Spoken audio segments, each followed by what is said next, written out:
Hi everyone, welcome back. It's the Sedona International Film Festival 23. I'm Tonya June Moore. Special thanks to a couple of our sponsors, the City of Sedona and the Kling Family Foundation, for supporting Sedona International Film Festival. We so appreciate not only these sponsors, but everyone in our community for coming out and realizing this beautiful way, this artwork that we get to share in Sedona. This film festival is amazing. And this film in particular really it took me on a ride of an emotional trip. Please introduce yourself and your film. It's amazing. Yes, my name is Mae Thornton. I'm the producer on the film.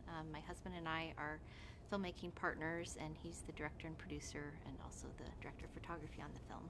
And it's called Being Michelle. It is called Being Michelle. And you brought us a trailer. We did.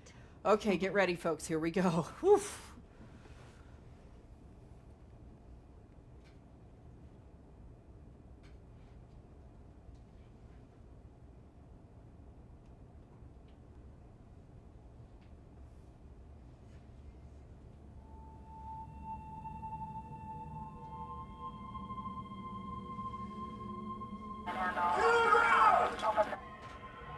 She's terrified of police officers.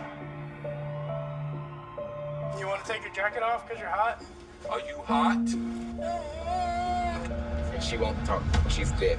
Oh, she is. I can't even conceive of not being able to hear and not being able to talk in Florida State Prison. If I were a prosecutor, I could make a compelling argument why Michelle should go back to prison.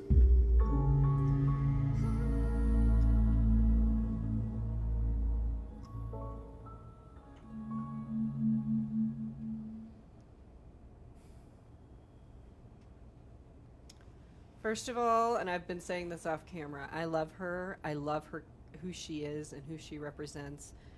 And I'm just honored that you have made a film that is giving voice, literally voice, to something so important.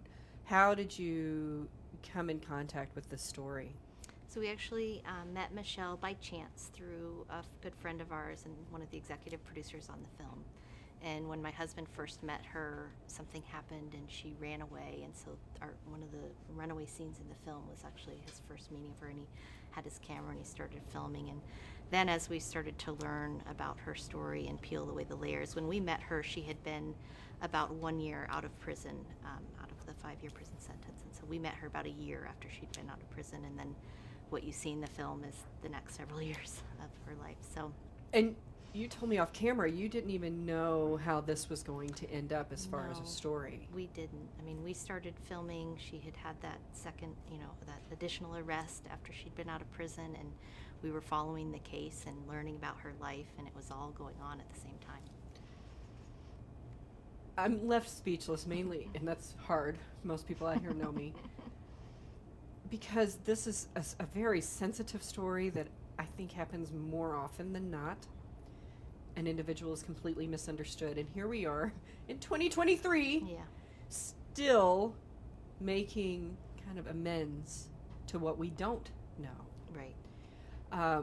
So I want to say thanks for that uplifting ending. What is it for you that you have taken away from this experience? Well, when we first met Michelle and learned about her story, we were astonished that she had dealt with what she was dealing with. And in doing research and learning more and more and connecting with the deaf community, we learned that this is a common experience for people who are deaf and disabled, and also disabled. The statistics at the end of the film speak to the number of people who are in our prison system. Do you remember that number? I don't. I think it's 765,000 Yes, is what I remember. Yeah. It's unbelievable. Continue. So anyways, we just feel that Michelle's story is so powerful to educate all of us about what people are dealing with. The basic human right to communication, I would say, is one of the lesser discussed or talked about human rights, and it is a basic human right that everyone deserves.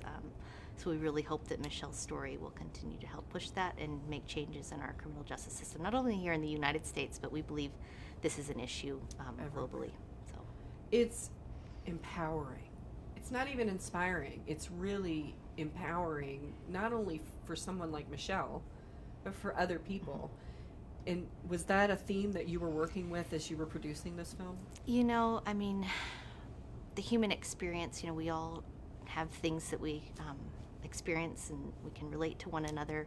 We have had the opportunity to screen the film with several high schools, and especially alternative high schools where children are coming from challenging backgrounds. And I'll tell you that the way that the film hits some of these students is so powerful, especially coming out of foster care system, you know, dealing with similar issues. And we've had them create artwork for Michelle. It's been amazing.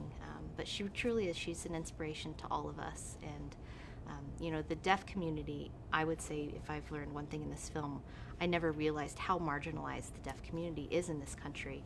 And my husband, Atin Mehra, was born and raised in India, and he says you can either, even on the national news in India, you can tune in, there's a sign language interpreter, so it's accessible.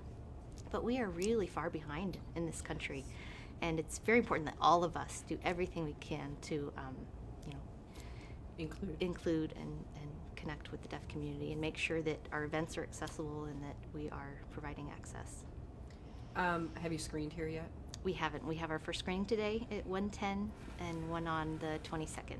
There is no doubt that you will love this. It is very beautifully put together. It tells an incredibly powerful story. I mean, she's really a hero of her own life. She is. And I can't wait to talk to you after it is screened here, so I get feedback from our incredible audiences. Where can they keep up with the film, and what is your hopes with the film? Like, where do you want it to go? So we'd love everyone to go to our website, www.beingmichelle.com, sign up for our newsletter. We have hopes to screen regionally around the country and really use the film as a space to bring together deaf and hearing advocates and figure out ways to make changes to a system that must change. So follow us on social media as well, and sign up for our newsletter on the website, and we look forward to being in touch, because it's all of us now that have to work together to bring the changes that must come. Well, folks, here in Sedona, get your hankies ready. It's an emotional ride, and I promise it will be uplifting at the end. I came out of it feeling like there's some beautiful information that's going to come from this, and some major empowerment, and I think legislation change is going to come from this. So thank you. Thank you. Thank you for making this and then bringing it here. It's been an honor for us. Yeah. It's our honor to have you here, so thank you.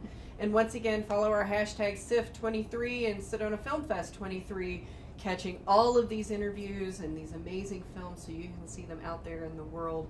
And we will see you in a few minutes with another film.